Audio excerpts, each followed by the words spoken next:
Friends, இன்னைக்கு நம்ம சேனலில் பார்க்க போகிற வீடியோஸ் என்ன அப்படின்னு பார்த்தீங்கன்னா, கிரெடிட் கார்டில் இருந்து நம்மளோட பேங்க் அக்கௌண்ட்டுக்கு வந்து பணத்தை வந்து ட்ரான்ஸ்ஃபர் பண்ணி நம்ம வந்து வித்ட்ரா பண்ணுவோம். ஸோ அப்படி நம்ம ட்ரான்ஸ்ஃபர் பண்ணுறதுக்கு வந்து பார்த்தீங்க அப்படின்னா, மோஸ்ட் ஆஃப் ஆல் எல்லாருமே பேடிஎம் தான் வந்து யூஸ் பண்ணுவாங்க. பேடிஎம்மில் வந்துட்டு நம்ம வந்து கிரெடிட் கார்டு டு பேங்க் அக்கௌண்ட்டுக்கு மணி ட்ரான்ஸ்ஃபர் பண்ணோம் அப்படின்னா 3.3% வரைக்கும் நமக்கு வந்து சார்ஜபிள் பண்ணுறாங்க. ரூபாய் நீங்கள் வந்து ட்ரான்ஸ்ஃபர் பண்ணுறீங்க அப்படின்னா அதுக்கு வந்து உங்களுக்கு ரூபாய் வரைக்கும் சார்ஜஸ் வந்து பண்ணுவாங்க. இதே இது நீங்கள் ரூபாய் உங்களோட கிரெடிட் கார்டில் இருந்து உங்களோட பேங்க் அக்கௌண்ட்டுக்கோ இல்லை வேற ஒருத்தரோட பேங்க் அக்கௌண்ட்டுக்கோ நீங்கள் ட்ரான்ஸ்ஃபர் பண்ணீங்க அப்படின்னா அதுக்கு ரூபாய் வரைக்கும் சார்ஜபிள் பண்ணுறாங்க. ஸோ இதே இது வந்து பார்த்தீங்க அப்படின்னா பேடிஎம்மில் உள்ள இன்னொரு ட்ரிக்கை யூஸ் பண்ணி நம்ம வந்து ட்ரான்ஸ்ஃபர் பண்ணோம் அப்படின்னா ரொம்பவே கம்மியான சார்ஜஸில், அதுவும் 1% சார்ஜஸில் நம்மளால் வந்து கிரெடிட் கார்டு டு பேங்க் அக்கௌண்ட்டுக்கு வந்து ஈஸியாகவே பணத்தை வந்து ட்ரான்ஸ்ஃபர் பண்ணிக்கலாம். ஸோ அதை பற்றின ஒரு முழுமையான தகவலை தான் இந்த பதிவில் பார்க்க போகிறோம். ஸோ இந்த ட்ரிக் வந்து ஒரு சிலருக்கு வந்து ஆல்ரெடி வந்து தெரிஞ்சுக்கலாம். ஸோ தெரியாதவங்க இந்த மெத்தடை ஃபாலோ பண்ணி நீங்களும் வந்து ஈஸியாக ட்ரான்ஸ்ஃபர் பண்ணிக்கலாம். ஸோ இப்போ அதை பற்றி பார்க்கலாம். அதுக்கு முன்னாடி நீங்கள் இது வரைக்கும் நம்மளோட சேனலுக்கு சப்ஸ்கிரைப் பண்ணலை அப்படின்னா மறக்காமல் சப்ஸ்கிரைப் பண்ணிக்கோங்க.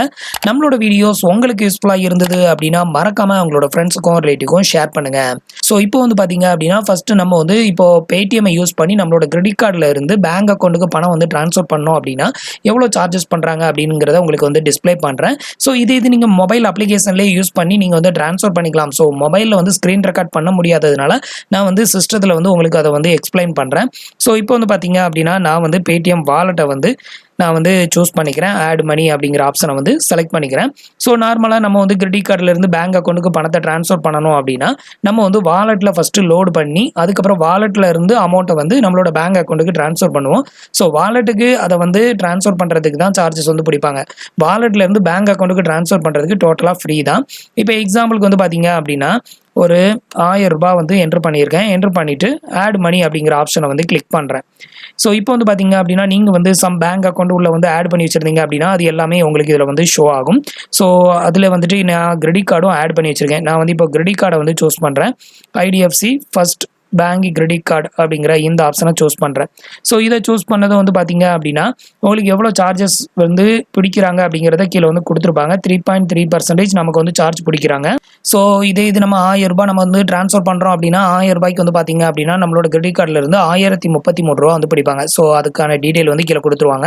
ஸோ நம்ம வந்துட்டு இதில் சிவிவி நம்பரை என்ட்ரு பண்ணிவிட்டு பே அப்படிங்கிறத வந்து கிளிக் பண்ணிட்டோம் அப்படின்னா நம்மளோட கிரெடிட் கார்டில் இருந்து 1033 டெபிட்டட் ஆகும். நம்மளோட பேடிஎம் வாலெட்டுக்கு வந்துட்டு ரூபாய் வந்து கிரெடிட்டட் ஆகும். ஸோ இது வந்து பார்த்தீங்க அப்படின்னா ரொம்பவே அதிகமான சார்ஜஸ். இது நீங்கள் 10,000 ரூபாய் நீங்கள் வந்து ட்ரான்ஸ்ஃபர் பண்ணுறீங்க அப்படின்னா ஸோ இப்போ நான் வந்து 10,000 ரூபாய் ஆட் பண்ணுறேன். 10,000 ரூபாய்க்கு வந்து பார்த்தீங்க அப்படின்னா அது அப்படியே வந்து 10 மடங்காக வந்து கன்வெர்ட் ஆகும்.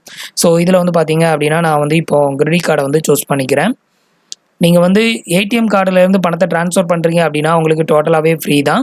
ஸோ நீங்கள் வந்து கிரெடிட் கார்டிலேருந்து ட்ரான்ஸ்ஃபர் பண்ணீங்க அப்படின்னா மட்டும்தான் உங்களுக்கு வந்து இந்த சார்ஜஸ் வந்து பிடிப்பாங்க. ஸோ இப்போ வந்து பார்த்தீங்க அப்படின்னா கிரெடிட் கார்டை வந்து சூஸ் பண்ணியிருக்கேன். ஸோ இதில் வந்து பார்த்தீங்க அப்படின்னா 10,000 ரூபாய் நம்ம வந்து நம்மளோட கிரெடிட் கார்டில் இருந்து எடுத்தோம் அப்படின்னா 330 ரூபாய் வரைக்கும் நமக்கு வந்து சார்ஜபிள் வந்து பண்ணுவாங்க. ஸோ இது வெறும் 100 ரூபாய் சார்ஜஸில் 10,000 ரூபாய் நம்மளோட கிரெடிட் கார்டில் இருந்து நம்மளோட பேங்க் அக்கௌண்ட்டுக்கு ட்ரான்ஸ்ஃபர் பண்ண முடியும். ஸோ அதை எப்படி ட்ரான்ஸ்ஃபர் பண்ணுறது அப்படின்னு பார்க்கலாம். ஸோ இன்னொரு மெத்தட் வந்து பார்த்தீங்க அப்படின்னா இப்போ வந்து பேடிஎம்மோட ஹோம் பேஜுக்கு வந்துக்கிறேன். பே ரெண்ட் பேமெண்ட் அப்படின்னு ஒரு ஆப்ஷன் இருக்கு பாருங்க. அதாவது வாடகையை நம்ம வந்து ஆன்லைனில் வந்து பே பண்ணுறதுக்கான ஒரு ஆப்ஷன் வந்து இப்போ வந்து பேடிஎம்மில் வந்து கொடுத்துருக்காங்க. ஸோ உங்களோட மொபைல் அப்ளிகேஷனில் பார்த்தீங்க அப்படின்னாலே பே ரெண்ட் அப்படிங்கிற ஆப்ஷன் இருக்கும். ஸோ இந்த ஆப்ஷனை கிளிக் பண்ணிக்கோங்க. இந்த ஆப்ஷனை யூஸ் பண்ணி கூட நம்ம வந்துட்டு மணி வந்து ட்ரான்ஸ்ஃபர் பண்ணிக்க முடியும். ஸோ நெக்ஸ்ட் உங்களுக்கு இந்த மாதிரி தான் பேஜ் வந்து ஓப்பன் ஆகும். இப்போ நீங்கள் என்ன பண்ணணும் அப்படின்னு பார்த்தீங்கன்னா நீங்கள் யாருக்கு வாடகை கொடுக்க போகிறீங்களோ அவங்களோட அக்கௌண்ட் நம்பரை என்ட்ரு பண்ண சொல்லும். இதில் உங்களோட அக்கௌண்ட் நம்பர், ஐஎஃப்எஸ்சி கோடு, அப்புறம் உங்களோட நேம் இதெல்லாம் என்ட்ரு பண்ணணும். பட் இது வந்து பார்த்தீங்கன்னா உங்களோட அக்கௌண்ட் நம்பர் நீங்கள் இதே பேடிஎம்மில் வந்து ஆட் பண்ண பேங்க் அக்கௌண்ட் வந்து கொடுத்தீங்க அப்படின்னா இது வந்து உங்களோட பேங்க் அக்கௌண்ட் தான் அப்படின்னு சொல்லி அது வந்து சென்ஸ் பண்ணி கண்டுபிடிச்சிரும். ஸோ அப்படி இருக்கிறப்போ இதை நீங்கள் எப்படி ட்ரான்ஸ்ஃபர் பண்ணணும் அப்படின்னு பார்த்தீங்கன்னா இப்போ உங்களுக்கு வந்து உள்ள ஆட் பண்ணாத பேங்க் அக்கௌண்ட் இருக்குது அப்படின்னா அந்த அக்கௌண்ட் நம்பர் என்ட்ரு பண்ணிங்கன்னா உங்களோட பேங்க் அக்கௌண்ட்டுக்கு டைரெக்டாக ட்ரான்ஸ்ஃபர் பண்ணிக்கலாம்.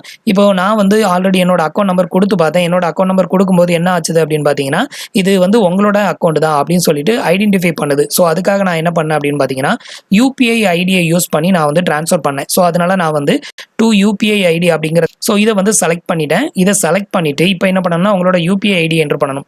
எக்ஸாம்பிளுக்கு இப்போ என்கிட்ட வந்து ஒரு 3 பேங்க் அக்கௌண்ட் இருக்குது. எனக்கு வந்து கொடாக் பேங்க்கில் அக்கௌண்ட் இருக்குது அப்படின்னா நான் வந்து கொடாக் பேங்க் அந்த பர்சனல் அப்ளிகேஷனில் போயிட்டு கொடாக் பேங்க்குன்னு ஒரு யூபிஐ ஐடி இருக்கும். ஸோ என்னோட மொபைல் நம்பர் கோட்டாக் அப்படிங்கிறது என்னோட யூபிஐ ஐடி. அந்த யூபிஐ ஐடியை இதில் நான் என்ட்ரு பண்ணி ட்ரான்ஸ்ஃபர் பண்ணேன் அப்படின்னா அந்த பேங்க் அக்கௌண்ட்டுக்கு எனக்கு டைரெக்டாக கிரெடிட்டட் ஆயிரும். இப்போ எக்ஸாம்பிளுக்கு உங்களுக்கு வந்து இந்தியன் பேங்க்லையோ இந்தியன் ஓவர்சீஸ்லையோ இல்லை வேறு ஏதாவது ஒரு பேங்க்கில் உங்களுக்கு அக்கௌண்ட் இருக்குது அப்படின்னா கண்டிப்பாக அந்த பேங்கோட மொபைல் அப்ளிகேஷனில் போயிட்டு நீங்கள் வந்து ஆல்ரெடி யூபிஐ ஐடி கிரியேட் பண்ணி வச்சுருந்தீங்க அப்படின்னா அந்த யூபிஐ ஐடி இதில் வந்து கொடுக்கலாம். இல்லை நீங்கள் வந்து கூகுள் பே ஃபோன்பே யூஸ் பண்ணுறீங்க அப்படின்னா அதுக்குன்னு ஒரு யூபிஐ ஐடி வந்து கிரியேட்டட் இருக்கும். எக்ஸாம்பிளுக்கு உங்களோட மொபைல் நம்பர் அப்படி போட்டு அதுக்கப்புறம் வந்து ஒய்பிஐ ஐபிஏ அப்படின்னு ஒவ்வொரு பேங்கை பொறுத்து அந்த யூபிஐ ஐடி வந்து மாறும். அதுதான் யூபிஐ ஐடி. ஸோ அந்த மாதிரியான யூபிஐ ஐடியை வந்து இதில் என்ட்ரு பண்ணணும். இப்போ எக்ஸாம்பிளுக்கு நான் வந்து என்ட்ரு பண்ணிக்கிறேன். ஸோ இப்போ வந்து பார்த்தீங்க அப்படின்னா நான் வந்து என்ட்ரு பண்ணியிருக்கேன் என்னோட மொபைல் நம்பர் @kotak. இது வந்து என்னோட பேங்க் தான். பட் என்னோட பேங்க் அப்படிங்கிறத இப்படி என்ட்ரு பண்ணால் அதை ஐடென்டிஃபை பண்ண மாட்டேங்குது. ஸோ அதனால நான் வந்து இந்த மாதிரி என்ட்ரு பண்ணியிருக்கேன். இல்லை உங்களோட அக்கௌண்ட் நம்பரை என்ட்ரு பண்ணாலே இது வந்து ஆக்சஸ் பண்ணிக்குது அப்படின்னா நீங்கள் அக்கௌண்ட் நம்பர் என்ட்ரு பண்ணிக்கலாம். ஸோ இப்போ எக்ஸாம்பிளுக்கு வந்து பார்த்தீங்க அப்படின்னா நான் வந்து என்னோட யூபிஐ ஐடியை வந்து என்ட்ரு பண்ணியிருக்கேன். என்ட்ரு பண்ணிட்டு ப்ரொசீடுங்கிற ஆப்ஷனை கிளிக் பண்ணுறேன். இதை கிளிக் பண்ணதுமே அடுத்தது வந்து பார்த்தீங்க அப்படின்னா நம்மளோட அமௌண்ட்டை வந்து என்ட்ரு பண்ணுறதுக்கான ஆப்ஷன் வந்து ஓப்பன் ஆயிரும். ஸோ இப்போ வந்து பார்த்தீங்க அப்படின்னா நம்ம வந்து இதில் வந்து அமௌண்ட் வந்து என்ட்ரு பண்ணணும். ஸோ இப்போ எக்ஸாம்பிளுக்கு வந்து பார்த்தீங்க அப்படின்னா நான் வந்து ஒரு 10,000 என்ட்ரு பண்ணியிருக்கேன். உங்களுக்கு ஆல்ரெடி அதில் 10,000 நான் வந்து என்ட்ரு பண்ணி காமிச்சதுனால இதுலேயும் நான் வந்து 10,000 என்ட்ரு பண்ணியிருக்கேன். என்ட்ரு பண்ணிவிட்டு ப்ரொசீட் அப்படிங்கிற இந்த ஆப்ஷனை வந்துட்டு நான் கிளிக் பண்ணுறேன். ஸோ இதை கிளிக் பண்ணதுமே வந்து பார்த்தீங்க அப்படின்னா ஆட்டோமேட்டிக்காக உங்களுக்கு பேமெண்ட் பேஜுக்கு வந்து வந்துடும். ஸோ இதில் வந்து பார்த்தீங்க அப்படின்னா நீங்கள் வந்து உங்களோட கிரெடிட் கார்டை வந்து சூஸ் பண்ணனா ஆல்ரெடி நீங்கள் வந்து எடுத்து வச்சிருந்தீங்க அப்படின்னா அதை வந்து செலக்ட் பண்ணிக்கலாம். இப்போ ஆல்ரெடி நான் வந்து ஆட் பண்ணி வச்சிருக்கேன். அதனால வந்துட்டு என்னோட கிரெடிட் கார்டை வந்து நான் சூஸ் பண்ணுறேன். ஸோ இதில் வந்து பார்த்தீங்க அப்படின்னா நான் வந்து கிரெடிட் கார்டை சூஸ் பண்ணியிருக்கேன். கிரெடிட் கார்டை சூஸ் பண்ணதுமே வந்து நம்மளுக்கான ஃபீஸ் எல்லாம் சேர்த்து தான் இதில் டிஸ்பிளே ஆகும். இதில் வந்து பார்த்தீங்க அப்படின்னா பேமெண்ட் பண்ணக்கூடிய அமௌண்ட் வந்து பார்த்தீங்கன்னா 10,100 ரூபாய். ஸோ இதில் வந்து பார்த்தீங்க அப்படின்னா you will be charged convention fees for 100 rupees அப்படின்னு போட்டிருக்காங்க. ஸோ வெறும் 100 ரூபாயில் நீங்கள் 10,000 ரூபாயை உங்களோட கிரெடிட் கார்டில் இருந்து உங்களோட பேங்க் அக்கௌண்ட்டுக்கு நீங்கள் வந்து ட்ரான்ஸ்ஃபர் பண்ணிக்கலாம். ஸோ உங்களோட கிரெடிட் கார்டிலேருந்து 10,100 ரூபாய் வந்து டெபிட்டட் ஆகும். ஸோ உங்களோட பேங்க் அக்கௌண்ட்டுக்கு வந்து பார்த்தீங்கன்னா 10,000 ரூபாய் வந்து கிரெடிட்டட் ஆயிரும். ஸோ இந்த மெத்தடில் யூஸ் பண்ணி நீங்கள் வந்து பேடிஎம்ல இருந்து பணத்தை வந்து ட்ரான்ஸ்ஃபர் பண்ணீங்க அப்படின்னா வெறும் 1% சார்ஜஸில் நீங்கள் வந்துட்டு உங்களோட அமௌண்ட்டை வந்து உங்களோட பேங்க் அக்கௌண்ட்டுக்கு ட்ரான்ஸ்ஃபர் பண்ணிக்கலாம். ஸோ நார்மலாக நீங்கள் வந்துட்டு பேடிஎம் வாலெட்டில் ஆட் பண்ணி நீங்கள் ட்ரான்ஸ்ஃபர் பண்ணீங்க அப்படின்னா உங்களுக்கு 10,000 ரூபாய்க்கு 330 ரூபாய் வரைக்கும் வந்து சார்ஜபிள் ஆகும். ஸோ அந்த மெத்தடை யூஸ் பண்ணுறதை விட இந்த மெத்தடை யூஸ் பண்ணி நீங்கள் வந்து ட்ரான்ஸ்ஃபர் பண்ணிக்கோங்க. ரொம்ப ரொம்ப கம்மியான சார்ஜஸில் உங்களோட கிரெடிட் கார்டில் இருந்து பேங்க் அக்கௌண்ட்டுக்கு அமௌண்ட்டை வந்து ஈஸியாக மூவ் பண்ணிடலாம். ஸோ இந்த மெத்தட் உங்களுக்கு ரொம்பவே யூஸ்ஃபுல்லாக இருந்திருக்கும் அப்படின்னு நினைக்கிறேன். நம்மளோட வீடியோஸ் பிடிச்சிருந்ததுன்னா லைக் பண்ணுங்கள், ஷேர் பண்ணுங்கள், கமெண்ட் பண்ணுங்கள். மறக்காமல் நம்மளோட சேனலுக்கு சப்ஸ்கிரைப் பண்ணுங்கள். தேங்க்ஸ் ஃபார் வாட்சிங்.